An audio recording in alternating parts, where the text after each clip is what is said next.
ஒரு காலகட்டத்தில் கர்நாடக அரசு தமிழ்நாட்டிற்கு எப்பொழுதெல்லாம் தண்ணீர் தர மறுக்கிறதோ அப்போதெல்லாம் காட்டிற்குள் இருந்து ஒரு ஆடியோ கேசட் கர்நாடக அரசிற்கு செல்லும். அந்த கேசட்டை கேட்டவுடன் அடுத்த நொடியே கர்நாடக அரசு தாமதிக்காமல் தண்ணீரை திறந்துவிடும். அது ஒரு அரசாங்கமோ அல்லது இராணுவமோ அல்லது மத்திய அரசோ சொல்லி அல்ல.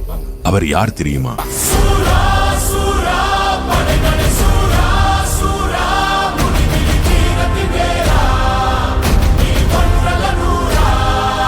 மூன்று மாநிலங்களை கொலை நடுங்க வைத்த வீரன், யாராலும் நெருங்க முடியாத சூரன், தமிழர்களுக்காக கர்நாடக காவல் நிலையத்தை சூறையாடிய சூரன், காட்டு ராஜா வீரப்பனார்.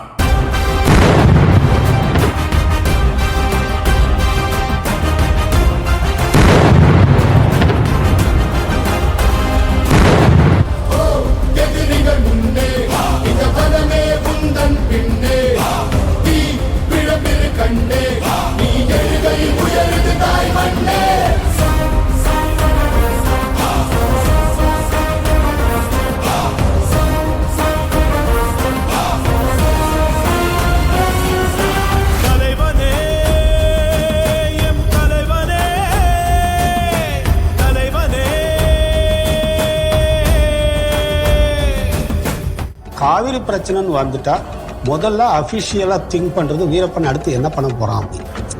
இதுக்காக வீரப்பன் எங்க எந்திரிக்க போறாரு அப்படிங்கிறது தான் நிறைய பேர் அந்த காலகட்டத்தில் பயந்துட்டு இருந்தாங்க.